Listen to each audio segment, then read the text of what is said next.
अरे गुप्ता जी, आपका family background राजनीतिक नहीं रहा है, फिर भी आप 1980 में राजनीति में कदम रखा।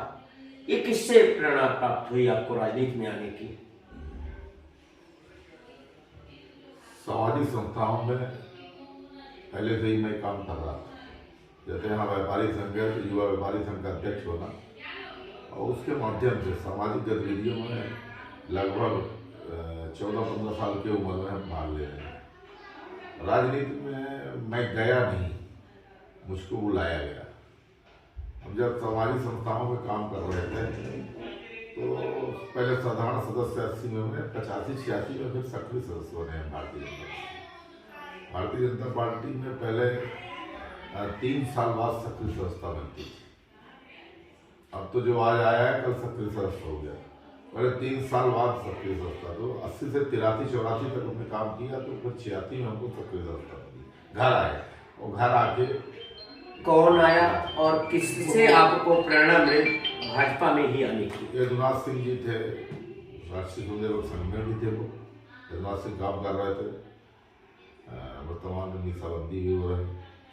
तो वो आए घर और कहे कि लाल सिंह जी अब आप सक्रियता के साथ राजनीति में भाग ले। वो 86 में सक्रिय सदस्य बना, इसके बाद निरंतर सक्रियता बनाए रखा। क्या कारण था कि आपने बीच में उमा जी के साथ जब उन्होंने दूसरी पार्टी बनाई भाजपा छोड़ करके और उनके साथ चले गए, फिर आप उमा जी वापस लौटी तो भाजपा में आए, उसके बाद फिर आप भाजपा को छोड़ करके फिर कांग्रेस ज्वाइन किया? क्या ऐसी परिस्थितियां थी? देखिए, 10 साल का कुशासन थे। विजय सिंह उस समय सत्ता में थे, कांग्रेस से मुख्यमंत्री हुआ करते थे। और जिस तरह से मध्य प्रदेश की जो दशा थी, उसके लिए मध्य प्रदेश में कोई भारतीय जनता पार्टी में ऐसा चमत्कारी लीडर नहीं था।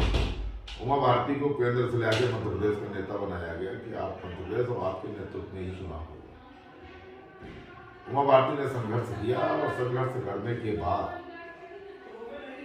जब चुनाव हुए, चुनाव में जब रिजल्ट आया तो रिजल्ट में 173 सीटें, रिकॉर्ड। इतनी सीटें भारतीय जनता पार्टी कभी नहीं जीती। तो भारतीय जनता पार्टी के अगर नीति के कारण चुनाव जीता जाता तो बहुत सारे नेता थे, पटवा जी भी थे, नीति के कारण जीत लेते। लेकिन उमा भारती जी चमत्कारिक लीडर हैं और वो। आदरणीय गुप्ता जी, आपने अभी उमा जी का उल्लेख किया, उनके साथ अन्याय किया हुआ और उनके साथ चले गए थे, लेकिन उसके बाद आज भी उमा जी भारतीय जनता पार्टी में है, लेकिन आप उनका भी साथ छोड़ करके कांग्रेस में क्यों गए? क्या रीजन?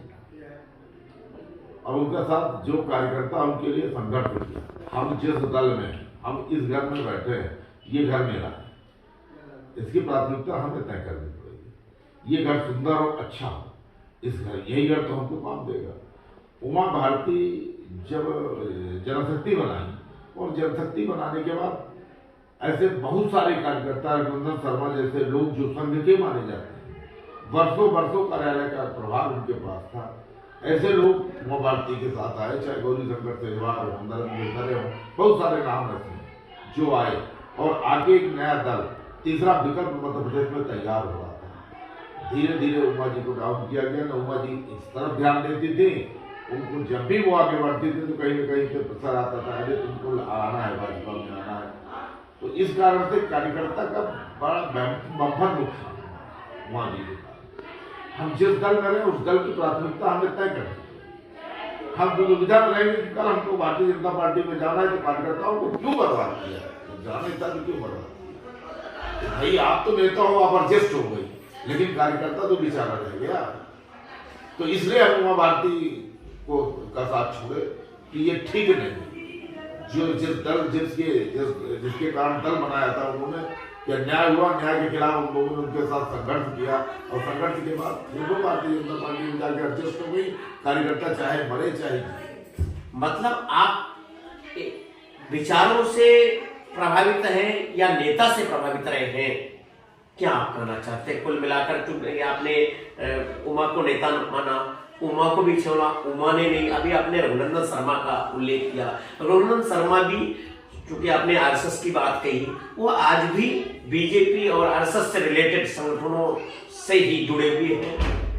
तो ऐसी स्थिति में आपने या तो वैचारिक आपकी वो नहीं रही, या तो आपने केवल राजनीति को ही प्रायोरिटी दी, अपना स्वयं का भी वजूद बना रहे, इसको प्रायोरिटी दी। क्या है कि विचार से ही दल में जाता है आदमी, लेकिन विचार में जाने के बाद न्याय और अन्याय देखना चाहिए, और न्याय अन्याय जब होता है तो विचार काम नहीं आता। विचार लेके इतने वर्षों से कार्यकर्ता पड़ा है मध्य प्रदेश की धरती पर। हम लोग उस समाज से आते हैं जिन्होंने संघ को और भारतीय जनता पार्टी को खड़ा किया। हर क्षेत्र में ये देखा गया है कि बड़ी मछली छोटी मछली को हमेशा निगलती रही है, और यहाँ भी वही हालत रहा है कि आप करें तो रासलीला, हम करें तो छेड़खानी। ये बात सत्य हर स्तर पे देखने को मिल रही है। लेकिन कार्यकर्ताओं के साथ अन्याय हुआ। दूसरी बात, आपने वैश्य समाज की बात कही। आप वैश्य समाज के प्रदेश स्तर के नेता हैं, और वैश्य समाज को आपने संगठनात्मक दृष्टि से एकजुट करके आज जो स्थिति लाई, ये बात भी सही है। लेकिन मोदी जी जिस समाज से आते हैं वह भी वैश्य समाज माना जाता है, कहा जाता है कि साहू समाज से है, लेकिन वो प्रधानमंत्री पद पे बैठे। तो क्या आपको गर्व नहीं होता? क्या हर वैश्य को इस पे गर्व नहीं महसूस करना चाहिए कि माननीय मोदी जी वैश्य समाज से हैं? अनेक ऐसे नेता जैसे अमित शाह जी, वो भी वैश्य समाज से हैं, जो कि शीर्षस्थ पद पे बैठ करके और समूचे राष्ट्र का नेतृत्व कर रहे हैं। आज जिनके नेतृत्व में विश्व पटल पे भारत की धाक जमी है, वो वैश्य समाज के हैं। इस स्थिति में आप क्या करना चाहिए? देखिए, कोई रसगुल्ला खाता है, कोई ड्राई फ्रूट खाता है, अपना अपना स्तर, और कोई गुड़ खा के पानी पी लेता है। तो उसकी गुड़ की प्राथमिकता तो तय है कि गुड़ उसको मिले।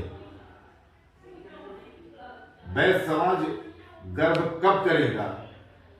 जब नीचे वाले को भी गुड़ मिले, रसगुल्ला और ड्राई फ्रूट आप खाओ। अपने खाए ही पेट भरेगा, दूसरे के खाने से पेट नहीं भरेगा। गर्व महसूस करता है मध्य प्रदेश की धरती पर जो भारतीय जनता पार्टी की प्रदेश के पदाधिकारियों की सूची बनी।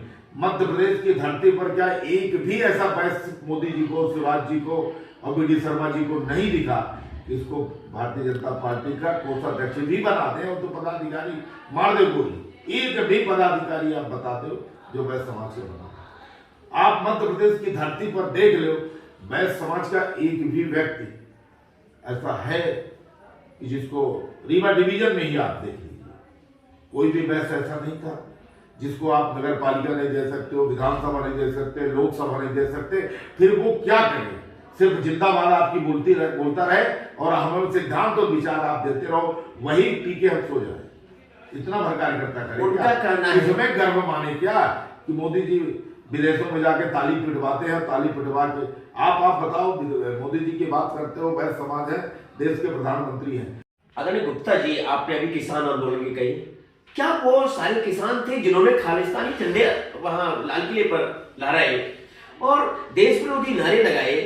और क्या उन्हें किसान माना जा सकता है? क्या उन्हें राष्ट्रीय हित माना जा सकता है? जबकि किसान जो कानून पास हुई उसमें किसान अपने फसल को कहीं भी जहां अधिक मूल्य पाए वो बेच सकता है, तो कोई टैक्स लगता उस पर, न किसी प्रकार का वो होता। ये जो दलील दी जा रही थी, वो जैसा कि अभी दलील दी गई कि चूंकि किसानों घुन के साथ, गेहूं के साथ घुन पीस रहा था, अच्छे लोग भी उसमें वो हो रहे थे, और राष्ट्र का चूंकि इसमें हित नहीं हो पा रहा था, हम राष्ट्र में बाधाएं उत्पन्न हो रही थी, इस कारण किसान कानून वापस लिया।